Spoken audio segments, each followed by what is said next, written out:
How do you separate yourself as a leader from one of the most, if not the most important part of yourself as a person? What I am talking about is our faith, our belief in a God, our religious or spiritual beliefs. Personally, I don't think we can separate ourselves from that if it is truly central to who we are and how we see the world. However, we live, lead, and coach in a world that can cause us to be really cautious of sharing that part of ourselves. In the TOC community alone, we've got over 70 different coaches who all come from different backgrounds, spiritual beliefs, and worldviews. We've got leaders who are Christian, Islamic, Buddhist, Jewish, Stoic, atheist, and agnostic. Still, what's special to me is we are all able to connect around a shared purpose in sports and leadership. Yet at the same time, I think we are all working to try to honor and respect each other's perspectives, spiritual beliefs, and worldview. I would never ask anybody to refrain from sharing or feel they need to leave that part of themselves at the door.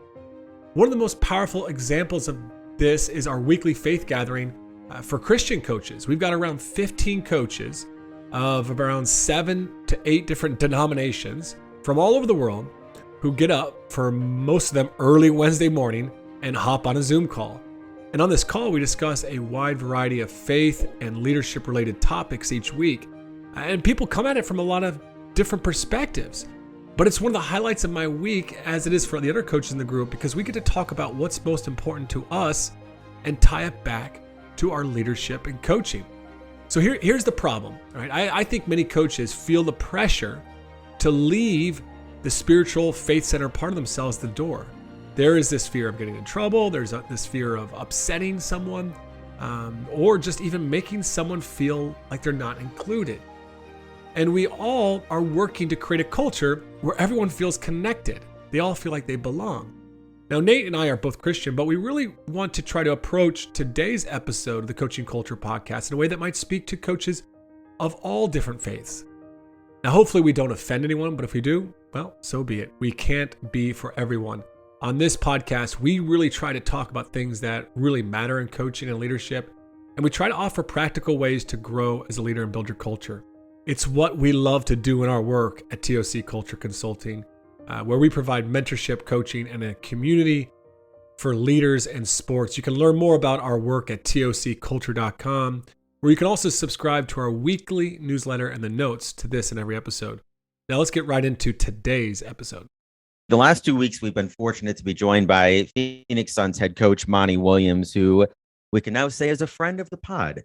And in our conversations, it's been fun to listen to Monty talk about how he builds relationships with players at the NBA level and how he's building culture with the Phoenix Suns. But I think one of the interesting parts of our dialogue with him is that Monty doesn't stray very far away from his faith when he's talking about how he coaches. And I think for a lot of us, in fact, this past week, we were having a conversation in our weekly cohort with about 10 coaches or so about the issue of identity. How does our individual identity play out in our coaching? And I think if you're a person of faith, your faith is important to you, sometimes that can be a tricky question to wrestle with. How does my faith impact the way that I coach? Because many of us are in secular institutions or teaching coaching at public schools, and it's certainly taboo to be able to talk outwardly about your faith. And yet, if your faith is part of the center of how you see yourself and how you want to live your life, then there's a certain amount of authenticity there that can't really be compromised in terms of how we deal with other people and how we want to try to build a healthy culture, the values that we think are important for our teams and for our program. Well, Nate, we're over 200 episodes into the podcast, and we really haven't discussed faith. And I know that for you and I both, it's a very important part. Our faith is a very important part of who we are and then who we are as coaches. But how we navigate that minefield is very, very difficult. Now, we're both Christian, but this isn't just about whether it's Christian. It could be of any faith background. And I think one of the coaches that I probably read about and study, one of the most that I read about and study the most is Phil Jackson, and he's got a variety of faiths, that he's studied over the course of his career, from Buddhist to some Native American religions. And so, yeah, I think what we're really just trying to dive in today is how do we navigate this minefield? Because the reality is we can't separate who we are as a coach from something that's so central to our belief system and to how we see ourselves. And back to Monty's point of where we get our identity, our value from. And as Christians, we believe that we get that from Christ, right? And for other faiths, they may have different views on that as well. But I think it's just really, really important for us to kind of discuss today how to, how you've kind of navigated this minefield, because I think you've probably done a little bit better job than I have. So I've really struggled, I think, over the years to walk in my faith in a way that on one end isn't pushy, isn't just really kind of in people's face about it, but to still be authentic, to still be true to who I am, without just never sharing or never opening up or never allowing that value system to be seen by other people or even experienced by those around me. Well, JP, I think a lot of times, when your religious faith is important to you, there's a trepidation a little bit about, gosh, if I say the wrong thing, if I upset the wrong person, if I offend somebody because they find out that I'm, coaching from a Christian perspective, whatever that might mean to someone, that could cause an uproar. And quite frankly, I'll give you a couple stories here of just like trying to figure out, how to walk that by being true to yourself without, as you said,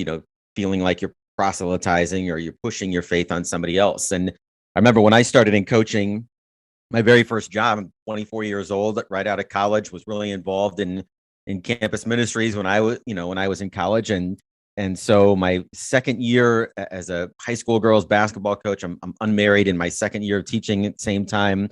And I don't remember exactly how this happened, but we ended up starting a Bible study on our team. And so on Sunday afternoons, we would meet at a different player's house, and obviously totally voluntary. Whoever wants to come could come. And, we go through a story in the Bible and play a game and eat some snacks. And that was about it. Like, it wasn't real threatening or exclusive or anything like that. And so I remember one day, actually in April, it was this time of year, this principal came down to my classroom after school and he said, Nate, we're going to go walk over to the superintendent's office. And that's not usually something that, you want to hear right from your administrator. So we walk over to the superintendent's office and they shut the door and sit me down and say, look, we've had a number of concerned parents calling that you are having a Bible study with freshman girls in their houses. When you couch it like that sounds pretty bad, right? And so I kind of explained the story of how this thing originated. And we're at someone's house. The parents are always home. We're very transparent about what we're doing. And the superintendent said, well, all those things check out, because he called all the parents of the kids that were involved. And both administrators said, we think this is a good thing, but it leaves you out, kind of unprotected the way that we were doing it. There's no covering for us.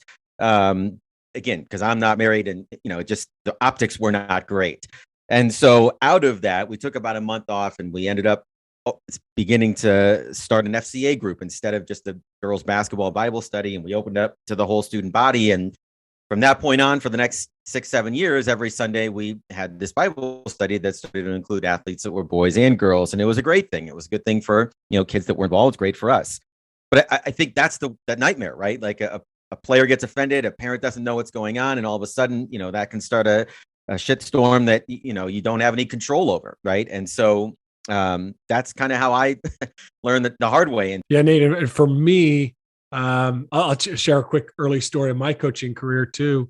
I remember being at Notre Dame High School, and it's a Catholic high school, so there is already kind of like this agreement that faith can be talked about. Not only can it be, but it's almost an expectation of teachers and coaches that there's a spiritual formation of their students. Now, I grew up Catholic, and now I'm teaching at a Catholic school. But if I was honest, my journey, through my spiritual journey has been a challenging one, right? And I never wanted to share something with my players that wasn't authentic or true to myself. But I also didn't want to get fired for kind of maybe speaking out against maybe the Catholic Church on certain things.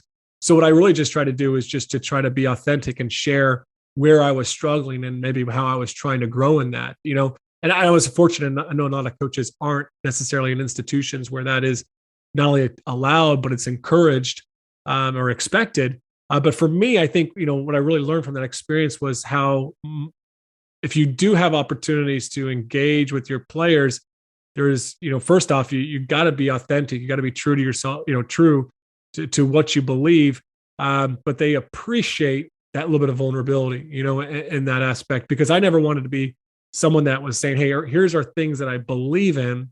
Um, you know, follow my example, because I know I struggle so often in that. So I think, and that was always my fear, is I never wanted to be seen as a hypocrite. And that held me back many opportunities that I was presented with to appropriately share with players. I think that in some ways, illustrates part of the tension there, because a lot of us are coaching in public schools. I've always been in a public school. And I remember when I got the job, my first job, I was the interim coach after the head coach kind of got run off in the middle of the year. And he had always prayed with the team before the game. Right. And so here I am, my first year, never coached anything in my life. We just kept doing the same stuff, including the pregame prayer. So he led that. So I led that, and as we went on, next couple of years, like, especially after that meeting with the superintendent and stuff, like, I didn't know if it was wise for me to lead that prayer before the game. So we had a player do it, and it was kind of a player led. We'd circle up and they'd, just say short little prayer, keep everybody healthy, blah, blah, blah. And when that player graduated, then it stopped and it became the communion circle, which is what we do now. We, share gum and we share what we're going to, do for each other during the game or whatever. So we took some of the same kind of ritualistic approaches of what's trying to bring us together as a team, but the spiritual aspect of actually, reciting a prayer before the game is something that, again, it just didn't feel right. And when Stu graduated, it seemed to make sense to kind of evolve that a little bit. And that actually reminds me of a story that we came across when we were doing some background to get ready for Monty, where when he was playing for Doc Rivers with the Clippers back in, I don't know, early 2010s, there was an article in USA Today about when Doc stopped doing pregame prayer. Monty was a player, and there was some strong Christian, guys on the team, and they were getting ready. It was in the playoffs, in the postseason. They'd always gather in a circle, and somebody would say a prayer, and Doc just felt convicted that we were alienating some guys on the team, that faith, religion, spirituality wasn't important to them, and they always felt sort of ostracized and alienated, sort of being either forced into the circle, or if they're not in the circle, then it's obvious they're not in the circle, right? And so before this particular game, Doc just said, hey guys, we're not going to say a prayer today. I'm just going to give you about 20 seconds here of just silent meditation. Whatever works for you. You want to say a prayer on your own, fine. We're just going to be in a circle for about 20 seconds here, and then we're going to go out and kick some ass, or whatever it was. And I remember in the article, that was news to Monty. He was one of the spiritual leaders of the team, and Doc kind of explained, we want this to be inclusive. And so anyway, the newspaper article concludes with a couple players that came up to Doc and just said, we really appreciate the fact that, you've really opened up that time to be inclusive to everybody. So if spirituality and praying is important to you, you can do it. But if it's not, you can just think about your game, you can visualize, or you can take a couple deep breaths. But it became invitational for everyone to be welcome, regardless of their spiritual place. And at the same time, sort of creating a safe spot for those that were spiritual to still have a minute together before the game. And I think that's a great story, because I think it leads me to this question that I wanted to ask you, which is, your faith is such an integral part of you as a person. But at the same time, you want that inclusive culture, where everyone feels like they belong, regardless of their experiences and their own personal beliefs. So how do you operate as a coach? What are some of the ways that you still allow your faith to be a part of your coaching without maybe preaching about it, pushing this on your players? How does that impact your coaching? How do you walk in your faith as a coach? I think the way that I would answer that question is that I would hope that my faith informs how I show up every day. When you think about Monty being intentional about building relationships or choosing the values, he talked about gratitude being kind of a pillar, for what they're trying to build in Phoenix. And that's the first pillar for us. Our first core value at Mount Vernon is the idea of gratitude. And I can show up and be grateful, and thankful for the opportunity, for the players that have been, brought into our program, for the chance to coach basketball. We can talk about love as a value, which the source of that for me, I hope comes from my faith, but it doesn't mean that we have to put it on our shirt saying, the love of God is what we're trying to emulate here. No, we're just trying to love each other, and what does that look like? Well, it looks like this, without necessarily talking about the roots of those values when it comes to why they're important to me. And I think that's, over the years, I don't think that we've ever really put a Jesus sticker on anything that we've done in coaching, even though it's shaped everything that we've done in coaching. I don't know if that makes sense, but it's sort of drawing the fine line between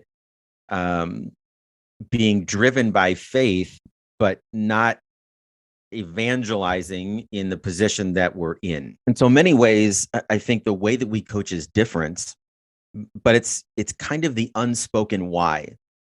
There's not a lot of programs that put gratitude, effort, and love on the back of their shirts. And we're different because of that, and we talk about what those things look like and we try to live those things out, but we never really talk about the why those things are important to me. And I don't think that you have to still be impactful. And as I think back over my experiences over the years, or even at Mount Vernon, starting brand new here this past season, there's only one conversation in the last year that I can think of where I pulled back the veil with a player and I said, here's why we're doing what we're doing. It was clear that her faith was important to her. And so I was trying to, sort of connect the things that we're doing with the ways that she was trying to grow as a person. But those kind of conversations, if they happen while players are still in high school, are exclusively in response to the player first, if that makes sense. And I'm not asking a kid on the bus, what do you think is going to happen after you die? Like I'm not ever initiating any conversation like that. I appreciate that perspective. When I look at how does my faith impact my coaching, I think for one, it impacts my values, right? It impacts the principles that with which I lead by. Probably the biggest one is that is I want players to feel they're loved, they're cared about, regardless, not just of their performance, but even what they do. Even when they screw up, they make mistakes, they're not a great teammate, that they feel that love. And that's something that comes from my faith background. The other thing that I really try to invest my energy and focus on is actually more on their own personal development side in this area. I know that when it comes to my spiritual growth, there's a lot of work to be done there. And I know that the more that I invest in that area, the more that I try to strengthen my faith, that the more that my players and my team will feel that. And probably the greater chance that will be able to have an impact on them in a positive way. And it doesn't necessarily mean, bringing them to the Christian faith, but just that they will feel the impact and the positive influence of my growth. And so I guess that's probably where my primary focus has been, especially over the last 5-10 years, is just where do I need to grow in those areas and investing in that. And I probably spent a little bit less time focused on maybe what do I need to say, or, how do I approach this topic with my team? I think that's right, JP. And it reminds me of, something that Monty shared after he got fired from the Pelicans. If you remember that conversation, he's driving home and just pounding in his mind is this verse of seek first his kingdom, and I think ultimately kind of that echoes what you're saying here, is that I'm a better coach when I'm more patient. I'm a better coach when I'm rooted in kindness. I'm a better coach when I'm reacting to players or parents or administrators or referees from a place of love, right? And those values, that direction, that comes from my faith. And hopefully, as I grow in that, as I get better at those things, as you mentioned, everybody benefits from that, And so I think in that way, it's not something that we have to apologize for or be afraid necessarily of the roots of those values for us, because ultimately we should be better coaches walking in some of those things, regardless of where they come from. And I think once you've started to integrate some of those values into how you coach and you start reflecting on, was the way that I interact with my team after that frustrating loss consistent with my faith? That really doesn't have anything to do with my team. It doesn't have anything to do with coaching in a public school. That's a question that I have to wrestle with. But as I do, hopefully it benefits my team, because again, I'm trying to find a way to align my personal values that are rooted in faith with the way that I coach and interact with the players on our team. What you just shared there, Nate, is so important to me, I think. And I don't want this to come across as judgmental of other coaches, but I've seen a lot of coaches out there that claim to have this primarily a Christian worldview, but I've even seen, coaches that are, Buddhist or some other, religion or faith background. And it just doesn't seem to be present in their coaching, right? The way that they speak to their players, the way that they treat their players, it just seems really inconsistent with someone with that sort of faith proclamation. And I think that that's probably where I would encourage most coaches to reflect and at least start reflecting that place there before we figure out maybe ways to share and talk about it. Is, well, like you said, they're coming back to, are my behaviors consistent with my beliefs there? And I think that's a great point there. Well, and I think that JP also speaks to some of the fear that coaches have about making their faith public. And just by public, I mean acknowledging sort of, again, the root of the values that they're trying to live out. Because once you've said those things, then, there can be this fear of, number one, misrepresenting your faith. Number two, being held accountable to somebody else's interpretation of what that means to be a Christian coach, quote unquote. And so, that can get a little bit messy.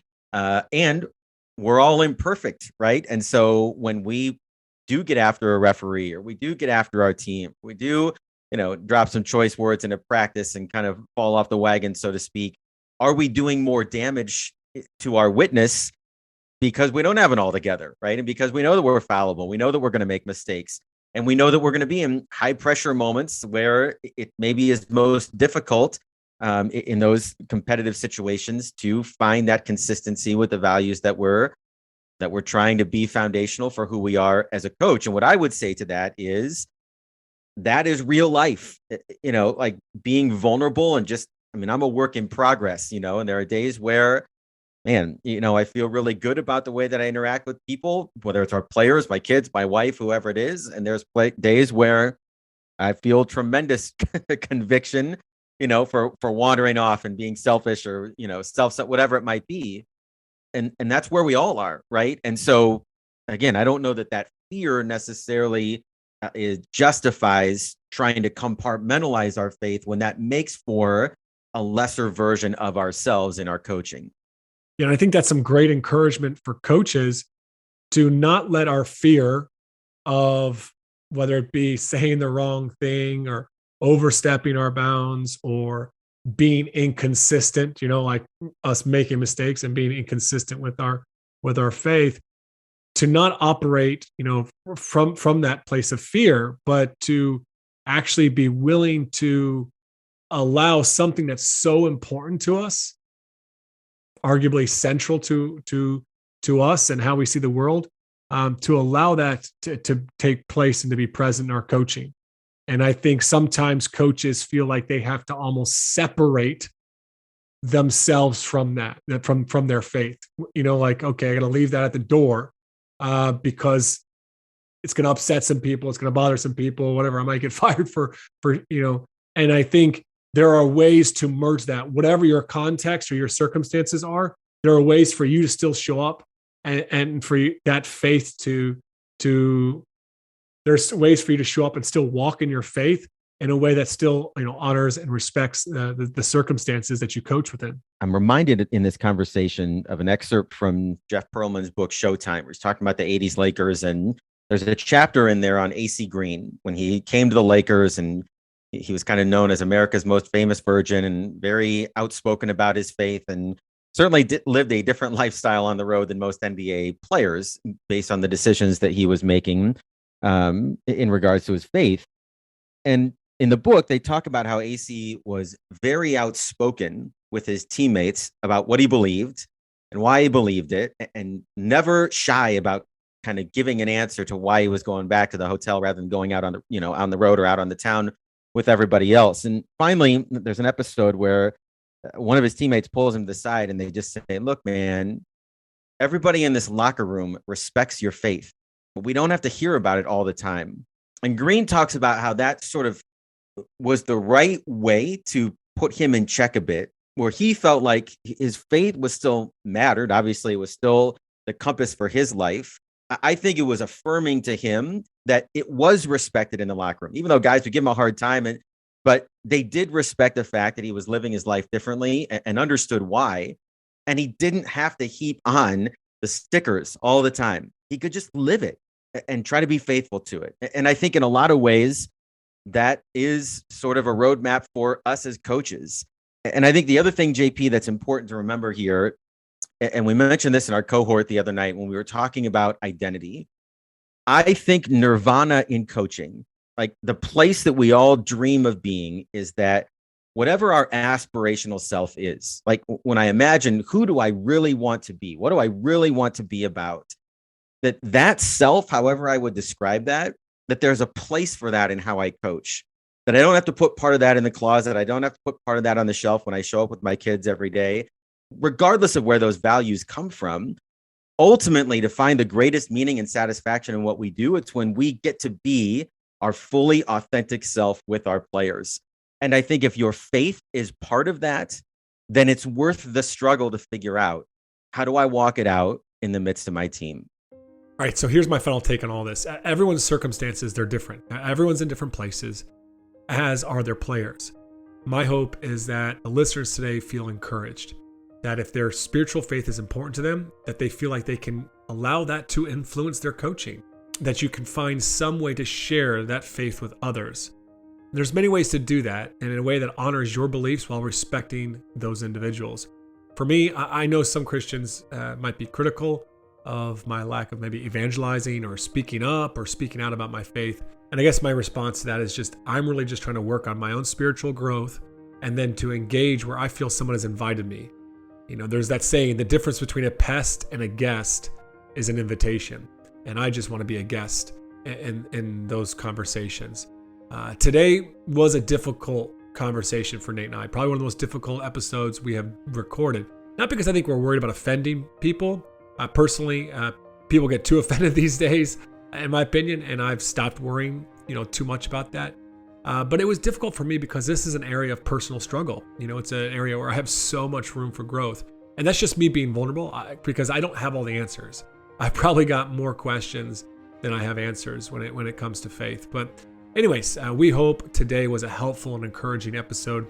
If you'd like to learn more about the TOC mentorship and coaching program and our community, be sure to schedule a call using the link in the details of this episode or by hopping on over to tocculture.com.